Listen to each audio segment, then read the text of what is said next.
Everybody, welcome to Coffee with John. Looking forward to talking with Chris McShanag. Sorry, okay, I was like throwing your whole Good name job, John. together all at once. So, Chris, it's great to connect with you. You're the CEO and you're the founder of Virtual Teammate. If someone were to go to virtualteammate.com, first thing they're going to see is it says top-rated virtual assistants, your scalable virtual staffing solution. I want to start there. I'm a business coach. I work with, I'm not saying this to impress anyone or just to impress upon, solopreneurs to Fortune 100 companies and everything in between. Fantastic. Owners, executives, managers, salespeople. One of the things that I am always talking about is that today and moving forward, everybody's org chart has to have a VA on it or multiple VAs on it. Sure. Today, and we can point to multiple people in the AI space pointing to, you know, you can grow $1 billion business with 10 or less employees today, right? It used to be that you needed 10 employees for every $1 million that you made. That is no longer the ratio. And so today we have the luxury of being able to start a business very, very easily. There's numbers that I have seen that 10,000 LLCs are somewhere between 5 and 10,000 different data points. LLCs are registered on a daily basis, and Wow. a lot of those turn out to be small businesses. And small businesses don't necessarily have the resources to go out and spend $250,000 of salary, which typically, for those who know, and don't know, salary is typically one of the most expensive things within a P&L. Okay, so now let's talk about, I think I kind of just talked about it, but I want you to talk about it. The importance of a virtual assistant and virtual staffing. If I'm listening to this podcast right now, and let's start with I have 10 people or less in my company model. Okay. Right. I have 10 people or less in my company. Where can I get a VA to take some of the low ticket item things that my people are doing so I can get them to things that are a higher revenue per dollar, right? Okay, what's the highest and best value use of their time? Yeah, that's correct. The focus, right? I'll let you speak. As you said, right? I mean, our teams in the last 10 years have morphed, right?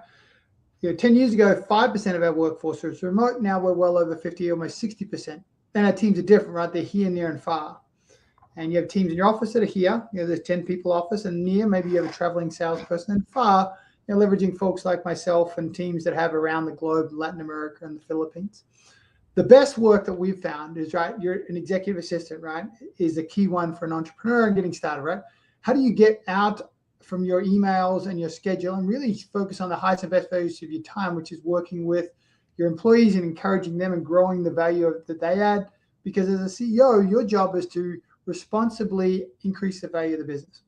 And so how do you do that? Well, you get out and work with those that are working to responsibly add value, your clients, your employees.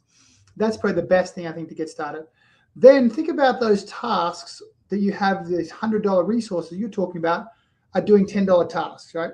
Processing invoices, making phone call follow-ups, doing customer service, doing scheduling, things of that nature. Those are the types of tasks that are highly process-oriented, repetitive, that a virtual assistant, really excels at, right? I mean, I can tell you confidently, because we, really track and focus on productivity within the business, that our team's about 47% more productive than having somebody in the office. You start thinking about that. What would you do if you had 47% more time, 50% more time? What would you focus on to really grow the business from 1 million to 10 million to 100 million? So that's the best area, I think. Sales and marketing and administrative support on the business side. And we do a lot of work on the healthcare side around insurance verification, patient scheduling, communication.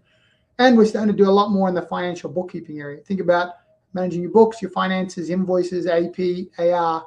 They're all tasks that a virtual assistant really excels at, thereby freeing up your folks' time to do their highest and best value use of their time.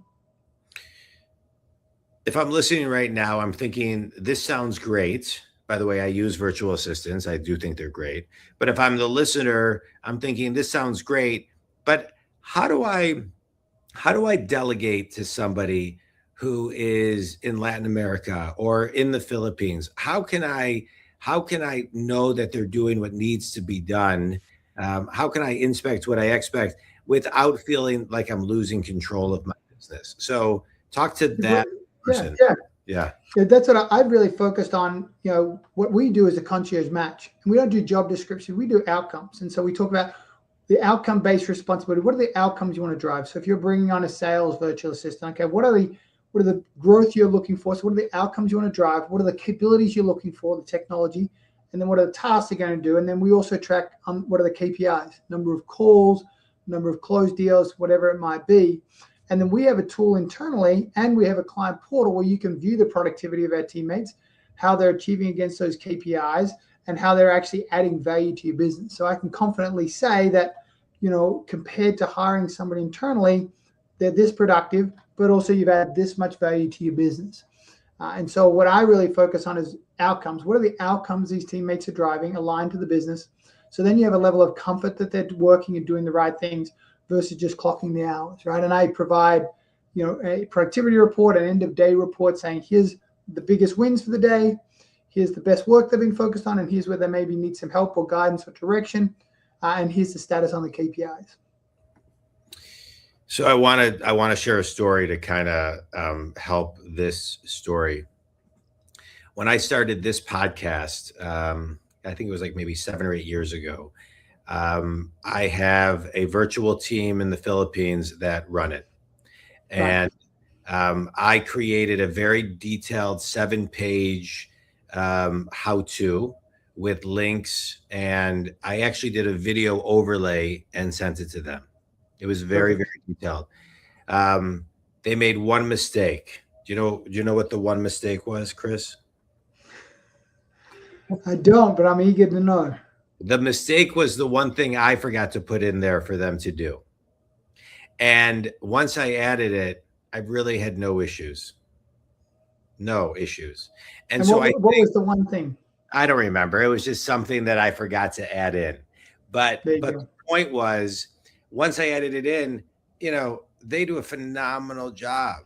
They do a phenomenal job. And so I think as long as, to answer the question that I asked, as long as you're very specific and detailed and you can map out what needs to get done, then it's a great option to grow your business. It's like any employee, right? Whether they're in the Philippines, Latin America, or in Detroit, right? If you're not clear as a leader on what your expectations are and the outcomes you want to drive, then obviously you're going to struggle. And so for me, it's about, we set the outcomes, and if you fall below this, okay, it's not working out. If you would go above this, then we're exceeding. And it's a very clear versus a job description just says very generically what you're going to do. That's why we're very focused on making sure it's value creation for our clients, not just replacing tasks. Correct. And so now let's talk to $100 million company, a company that doesn't want to necessarily, they're worried about that maybe some of their people, if they move it to the VAs, they don't have the skill set to move around in the company, and they don't want to get rid of those people fairly. Right. I think that's a fair statement. And then there's the people that they can take things off their plate who have intellectual capital that are better used elsewhere. How do you go in and advise a company like that is, dealing with all of these certain issues? Yeah. So really what I do is I sit down and say, okay, let's look at what folks are performing today. So what are the outcomes being driven? Where's the biggest pain point? Where is the business not exceeding? Is it in sales growth? Is it in market awareness? Is it in back office, finance processes? And then say, okay, how many of those resources in that area, to your point, have the intellectual capacity, capabilities, but don't have the capacity? And then we talked about, okay, what is the capacity of the tasks you have? What are the SOPs and process you have in place that we could delegate off, right? It's back to that point of how many $100 resources do you have doing $10 tasks? And then start thinking about, okay, if I could delegate 10%, 20% of Sally's time, what does that free Sally up to do? And I also think, you're right, as we morph, it's all about communication and engagement, right? Whether the people are, 6,000 miles away or 6 miles away. And so that's what we really talk to our team. And then what we do is once we have that conversation, we define those outcome-based responsibilities, we do a concierge match. And we also define what are the behavioral hardwired traits of our teammates and make sure it aligns with our clients, right? Leveraging the cultural index. Then we get a great match and endorsement. And on top of that, I provide client success managers that are working determinately with our clients to make sure they maximize the value of their services. And those folks are about training folks and making them capable. And then, one of the things we're deploying right now is AI agents for all of our virtual assistants that are allowing them to really drive more productivity with a human oversight. Because I don't think it's really about replacing people. It's about enhancing their performance and a smart escalation. And that's the key thing, I think, as we start to deploy some of the technology that we have in place.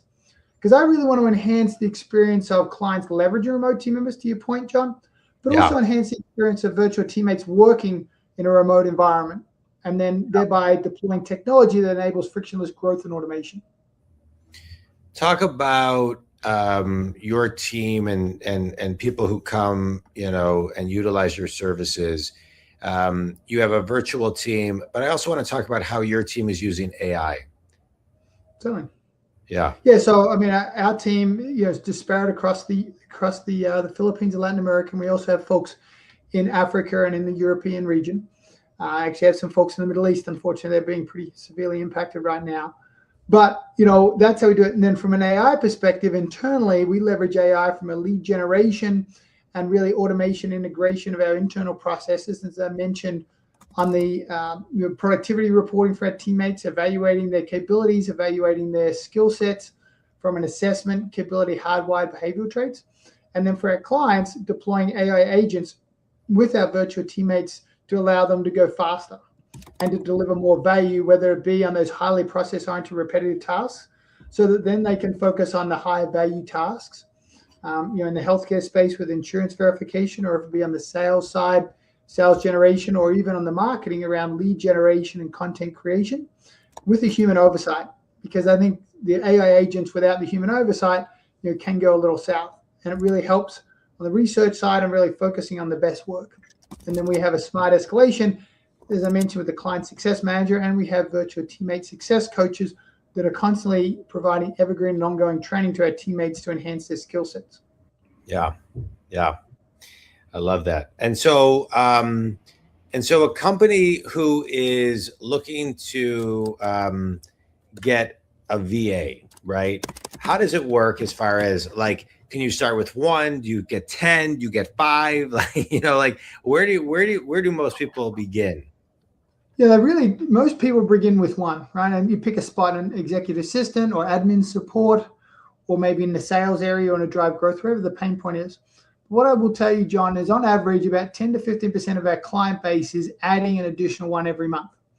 And so what we see is once you get one going and you get to your point, like you talked about, you get the processes in place and you get clarity on expectations, it becomes very apparent what other areas within your business you can really delegate to and be able to leverage remote team members to really drive that faster, right? So if you think about 47% more productive and on average around 60% less expensive, that's a game changer for a lot of these small to medium-sized businesses that are trying to drive profitable revenue growth.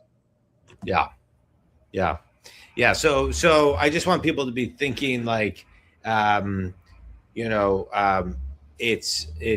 doesn't have to be a huge investment out of the gates, right? You can kind of start and get familiar with it, get comfortable with it. What I find is once people start to get comfortable with it, they get really comfortable with it. I mean, it to your point, you're continually coaching your people, you're training them, you're connecting, so people are very connected with your concierge, ability to connect everybody. And they start looking at their business differently, where they say, hey, you know what, you're doing this, you're overwhelmed in doing this. We can take 20 hours of this off your plate, give it to a VA, and then you can hyper focus on really mission critical work. And have time to do some mission critical thinking. That's the key part, right? Yeah. Freeing folks up to do their best work is the key thing, right? And if you think about it, like you mentioned at the beginning of the call, right? There are businesses now that are growing, tens of millions of dollars with a very small team, but a very focused team, right? And leveraging technology to drive frictionless growth and automation, and then leveraging folks. The nice thing about working with us and others is you get access to a global market, right? I have majority of about 90% of our folks are higher education, even master's degrees. I have a number of folks with MBAs. On the healthcare side, I have doctors, dentists that work for us. You get access to a really strong educational and experience base at a fraction of the cost that is really strong work ethic, I will tell you. And that's one of the things I've been really impressed because, I built the business focused on not just material value creation, which is hugely important, but also emotional value creation about building the right culture. And then spiritual value creation is about the opportunity to build a community to support executives in the US, go faster and buy back their time. And then also an opportunity for folks in the Philippines and around the world to provide a living wage for their families. So it's really a win-win situation for all folks. I think it's great. I think something that also comes up is if somebody has a problem, how do they connect with somebody and how quickly does that happen? Yeah, so like I said, you have a dedicated client success manager that is really there, auto-responsive. And so like I had an example, like I said, we've got folks in the Middle East and being ultra-responsive to what's going on there, keeping the clients updated. That's their key role, is really nurturing that experience and enhancing that experience, as well as the virtual teammate coaches that are constantly working. And so I can confidently say, you're leveraging technology when people are reporting in for the day, where their work is, what their productivity is during the day. And if we see any things, we've got automation in place to kind of launch our team to provide support as necessary. On top of that, we talked about coaching our virtual teammates. We also provide a lot of coaching to our clients because, to your point, John, it's quite often you get somebody, and you're like, well, what could they do? How do I delegate? And so we have a client playbook on how best to leverage a virtual teammate and all the tools that come along with that on how to communicate, how to delegate, probably very similar to the stuff you did, John, when you were getting started. Yeah, it's great. I think it's great. I think, the adoption rate for people using virtual teams, I think has increased significantly. And I think, and if I were a betting man, Chris, and this is, being recorded and going live in May 2026, it seems to me the last 30-ish days, Claude Pro has changed the game in a big way at coworker and code. And I think it's going to it's the learning curve of people getting comfortable with using AI and knowing that virtual people can, I just think it all is clumped together. I would think your business is going to grow significantly moving forward. Not that it hasn't already, but I think the crossing the chasm of Geoffrey Moore, you have your early adopters and you have your innovators and early adopters, and then you have your early majority and, I feel like that clump of 30+% is going to start to understand AI VA is a way that my org chart needs to expand. I would 100% agree. And, and it's empowerment of AI, not replacement of, is the key thing. Correct. I keep talking to folks about. Because I think a lot of people have this belief that, Claude's going to replace jobs. Well, I think, to a certain extent, there's obviously areas of opportunity where that's going to happen. But I also say that you're going to need folks that, to your point, understand that technology, have adopted that technology, can guide our clients through that. And we definitely have those skill sets internally that we focus on. Yeah, I think it's great. Well, I think today it's about how fast can you, not that you want to rush, but how fast can you move? What can you do? Exactly. And you have to look at the landscape of business on what it is today. Sometimes people don't like this AI, but this is the way it is and the way it's going. And so you don't want to wait. It's hugely powerful. I mean, I developed a virtual advisory board. Think about this, right? You now have access to an advisory board and you can build it within Claude and say, okay, on my board, I want Elon Musk. I want Jack Welch. I want, people that have that focus in that area to give you feedback, right? I think as an executive, it gives you great insight from a strategy point, but actually the execution of the work, I think that's where, enabling teammates, whether it be in your office or remotely, like I said, here, near and far, I think is really where technology is going to be a huge game changer for folks. Yeah, I agree. All right, quick speed round. If you could have coffee with anybody, living or dead, who would it be and why? Jesus Christ, because I got a lot of questions for him. I'm curious. But I think it'd be fantastic just to kind of get the understand where he's going, what he's done. And I think that would be mine. I'm a huge believer from a faith-based perspective. On the business side, I think I'd like to sit down with Steve Jobs. Yeah, I would too. That would be great. In the pace or or an Elon Musk. I think it'd be interesting to kind of pick their brain. Yeah. I'd like to ask both of them on their instincts. Yeah. You know, they're both pretty singular individuals that did things that a lot of other people just haven't done. They're so unique, and I would love to ask them that. A book that made a big impact on you. Wow, a book that made a big impact on me. You know, it's so interesting. I was reading a book the other day called The Four Pillars, which is really interesting and impactful to me, but probably the biggest one, because I became a grandparent, I now have 3, called The Legacy Life from David Green. And just thinking about how do you move from success to significance. There's a book by Bob Belford that talks about this, but this one was really interesting about what is a legacy you want to leave behind, right? And how do you impact today's generation for that legacy? And so part of me forming this business was about what is the legacy I want to leave behind to help executives be able to achieve more and not be burdened with, you know, taking time away from their family and others. And so what's the legacy? Because you can only really build that legacy when you're present. Yeah. Amen. I believe that too. Right. You build your legacy daily, not at the end of your life. Yeah. Correct. Yeah. I was just on a podcast interviewing somebody, and he and I both had the same business coach who passed away about 10 years ago, but we were talking about his legacy kind of lives, you know, daily with us. Best piece of wisdom you've ever received? Wow, you've got some really good questions, John. I think, you know, for me, it was really interesting, you know, growing up in Australia, as I did, with my, you know, I had a really close relationship with obviously with my parents, but also with my grandparents. And I always remember my grandfather say, how's it go? If you ain't good enough, at least look like you're good enough. So, you know, come prepared, right?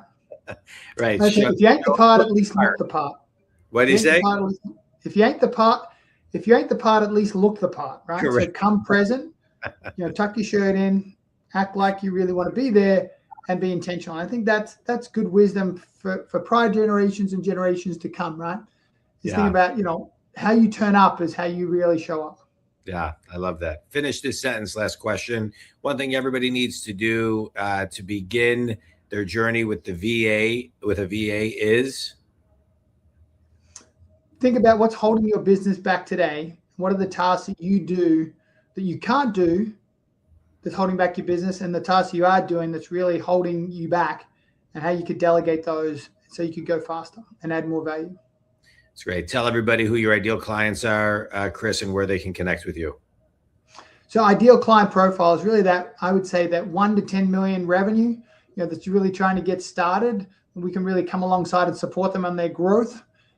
Best place to get in touch with me, obviously, on our website, virtualteammate.com, or probably through LinkedIn. I always love to connect with people through LinkedIn and learn more and schedule some time to chat and connect, and happy to provide a free advice and guidance. That's great. Chris, this was great. I appreciate your insights. You know, to those listening in the business community, if you don't have a VA, try it out. It's great. It's great. And you don't have to do it for everything, but give it a try. And if you want to give it a try, reach out to Chris. Chris, they can get a hold of you at virtualteammate.com. And they can connect with you, I think, on LinkedIn as well.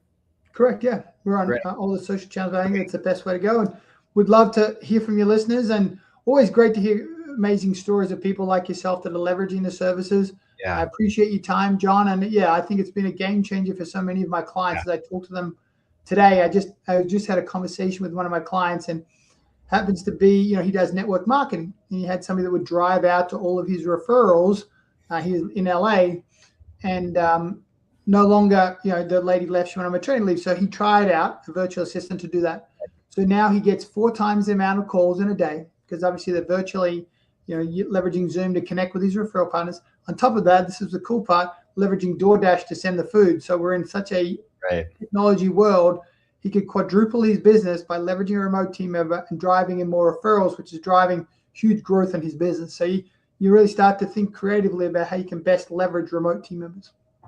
It's great. Well, I appreciate it. Think Big community. If you are interested in growing your business, you know, we talk a lot about, you know, being productive, being effective, being smart, thinking about, you know, the business and where it needs to be today. Look at your org chart, see where a VA can make a difference. Reach out to Chris. If Chris is a good fit, great.